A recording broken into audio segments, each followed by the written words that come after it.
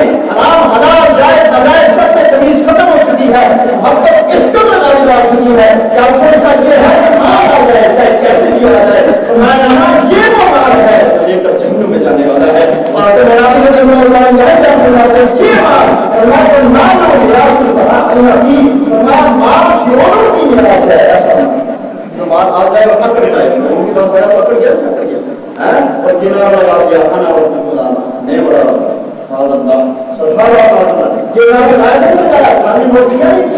یہ مال اس قسم کا مال اس کے پاس آ جائے کہ مال کے بعد پکڑ پیدا ہو جائے تکبر پیدا ہو جائے مالوں کو چھوڑ دے دور ہو جائے فرمایا کہ مال اس مال سے علم بہتر ہے اس لیے کہ یہ فرعونوں کی میراث ہے اور علم انبیاء کی میراث ہے ایک وجہ اور فرمایا دوسری کیا ہے العلم لا ينقص الا الفقير والمال ينقص فرمایا علم وہ ہے جو خرچ کرنے سے کم نہیں ہوتا ہے بلکہ اسے جتنا خرچ کیا جائے جتنا بیان کیا جائے جتنا سکھایا جائے جتنا بتایا جائے جتنی تبلیغ ہو جائے اللہ تعالیٰ اتنا ہی اس میں اضافہ فرماتا ہے اس میں برکتیں فرماتا ہے علم وہ ہے جو خرچ سے کم نہیں ہوتا علم خرچ سے بڑھتا ہے اور فرمایا والمال ينقص مال وہ ہے جو خرچ کرو تو کم ہو جاتا ہے تو بتائیں آپ سب چیز جو باقی رہے ختم ہو جائے گا جو باقی رہے وہ ہوگی نا جو باقی رہے اب ہاں میں جواب دیں گے مجھے یہ پتا چلے گا کہ آپ اس سمجھا جو باقی رہے وہی ہو علم خرچ کرو تو بڑھتا ہے کم نہیں ہوتا ختم نہیں ہوتا اور مال کو خرچ کرو تو کم ہوتا ہے تو آپ بتایا تمہارا ملازم کتنا بن جاتا ہے تو اب یہ وجہ بنتی ہے کہ علم مال سے افضل ہے افضل ہے مال سے کیا ہے علم مال سے کیا ہے افضل اب دیکھیے بڑا کتنا بن جاتا ہے بس 40 یافتہ المال حافظہ پر علم یحفظ صاحبہ فرمایا تیسری وجہ یہ ہے کہ مال جس کا ہو اپنے صاحب کی حفاظت کا محتاج ہوتا ہے کہ اگر مال والا اپنے مال کی حفاظت نہ کرے تو وہ ضائع ہو جاتا ہے برباد ہو جاتا ہے ختم ہو جاتا ہے اس سے دور ہو جاتا ہے فرمایا علم تو ہے جو اپنے صاحب کی حفاظت کا محتاج نہیں ہوتا بلکہ خود اپنے صاحب کی حفاظت کرتا ہے خود اپنے صاحب کی حفاظت کرتا ہے بتائیں مجھے حرام سے حفاظت کرتا ہے نہیں کرتا مکروہات سے حفاظت کرتا ہے نہیں کرتا شبہات سے کرتا ہے نہیں کرتا اور چلنا کہیں منزل پہ پہنچنا ہو تو علم ہو جائے تو بھٹکنے سے حفاظت کرتا ہے نہیں کرتا راستے کھڑے ہو جائے تب طرف امت یادا صلاح سنو سب رہی میں نکلا جمع ہو جائے اور علم فرمایا کہ ملت معاہدہ ایک ہی وہ ہو جو کہ جنت والی ہو تو پھر وہاں پر وہ علم جو ہے جو اس کی حفاظت کرتا ہے فرمایا دنیا میں بھی حفاظت کرتا ہے اور آخرت میں بھی حفاظت کرتا ہے دنیا میں بھٹکنے سے اور ان تمام ہمارے سنیا میں مستغرق ہونے سے حفاظت کرتا ہے اور آخرت میں جہنم میں پڑنے سے حفاظت فرماتا ہے اور مال تو وہ ہے کہ جس کی حفاظت کی جائے علم وہ ہے جو حفاظت کرے اور عالم نے فیصلہ خود کر لو علم والا ہے کہ مال والا ہے علم افضل ہے کہ مال افضل ہے علم افضل ہے اب فرماتے ہیں راوی زمانہ رجل جب تمانہ بس علم یقول ما صاحب قبرہ فرمایا اب جو ہے جو اسی وجہ بیان فرماتے فرمایا جب بندہ مر جاتا ہے مال باقی رہ جاتا ہے یہ میرا جاتا ہے ساتھ لے جاتا ہے مر گیا کروڑوں کی برکت کی تھی جتنا بھی تھا اب وہ مر کے منتقل ہو کر قبر میں پہنچتا ہے تو مال پیچھے رہ جاتا ہے ساتھ نہیں جاتا ہے فرمایا علم یہ ہے کہ جو دنیا میں ساتھ چھوڑتا ہے نہ آخرت میں ساتھ چھوڑتا ہے نہ برزخ میں چھوڑتا ہے نہ حشر میں چھوڑتا ہے جنت تک ساتھ رہتا ہے ارے جو ساتھی منزل تک پہنچنے والا ہو بہتر وہ ہوتا ہے جو ساتھ چھوڑ کے راستے میں وہ ہوتا ہے فرمایا اس لیے علم مال سے افضل ہوتا ہے کہ فرمایا جب علم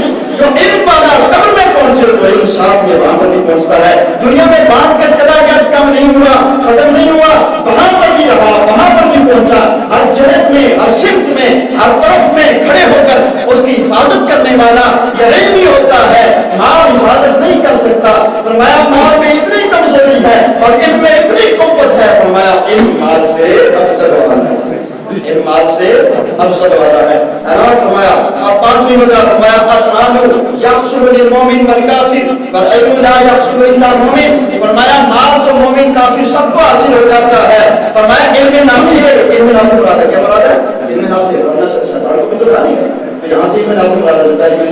مراد ہے نا علم نافع مراد. فرمایا مال جو ہے وہ مومن کافر سب کو مل جاتا ہے. اور فرمایا علم نافع جو ہے وہ صرف مومن کو ہی ملتا ہے, صرف مومن کو ہی ملتا ہے. تو آپ یہ بیان کر آپ یہ خود بتاؤ کہ مال افضل ہے یا پھر علم افضل ہے نا؟ مال افضل ہے یا علم افضل ہے؟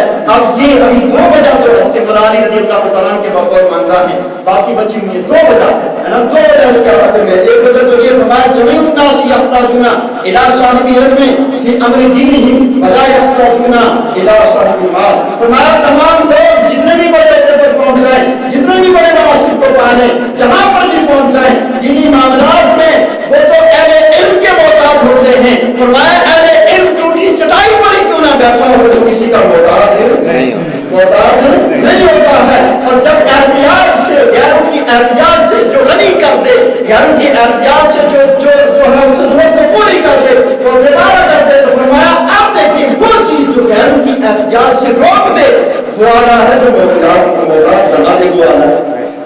فرمایا علم دوسروں کی احتیاط سے, دوسروں کی حاجت سے اسے روک دیتا ہے. اور اگر دوسری چیز کتنی بھی ساری کیوں نہ ہو, اور فرمایا وہ کہیں پر بھی پہنچ جائے, کسی بھی منصب پر پہنچ جائے, اور دینی معاملات اگر وہ دیندار ہے اور دینی معاملات سلجھانے ہیں تو اس سے پھر ان معاملات کے اندر اس کے والے کا احتیاط ضرورت پڑتی ہے, اس کا محتاج ہوتا ہے. اب آپ کو بتائیں ہے نہیں ہے حضرت مولانا رضی اللہ عنہ صاحب العلم یربی الرجلات رجلا علی مطوری الصراط والمال یمنع.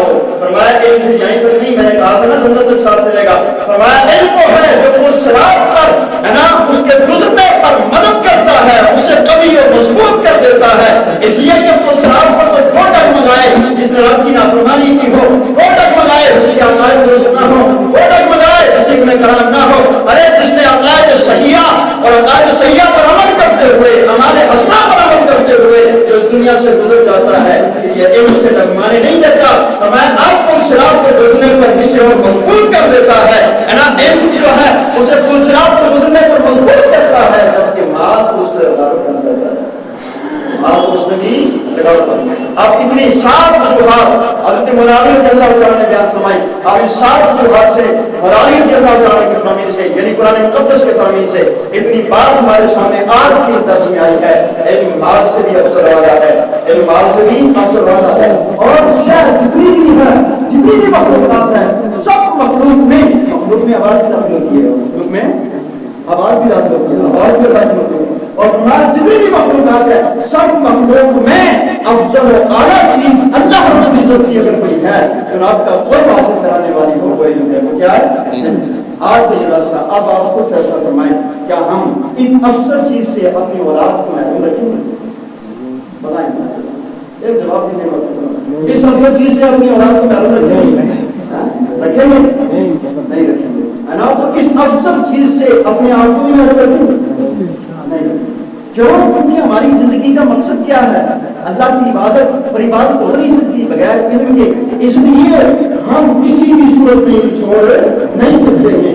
اس لیے ہمیں یہ چاہیے کہ جمعہ المبارک کا کوئی دن ہو جس میں ہمیں درس ہو, کم سے کم 1 بجے تو ہم مسجد میں داخل ہوتے ہیں. سمجھا 1 بجے ہم مسجد میں داخل ہوتے ہیں تاکہ ایک ہی موضوع پر ہم ایک بات چھوٹ کے جائیں تو یہ نہیں کا سیکھنا سکھانا ہے نہیں ہے, تاکہ اس طریقے سے دین پڑھے, پھر اپنے مدرسے کو بھی مضبوط کریں, اپنے مسجد کو بھی مضبوط کریں, اور گاؤں میں مساجد کو بھی مضبوط کریں, تاکہ اس طریقے سے ہماری جو نسل ہے مستقبل ان کا جو ہے تعلق و روشن ہو, اور پھر انہیں بھی یہ ملے, ورنہ قیامت والے دن اللہ کو عزت کی بارگاہ میں جواب نہیں ہوگی, کوئی بھی جواب نہیں دے سکتے پائیں گے.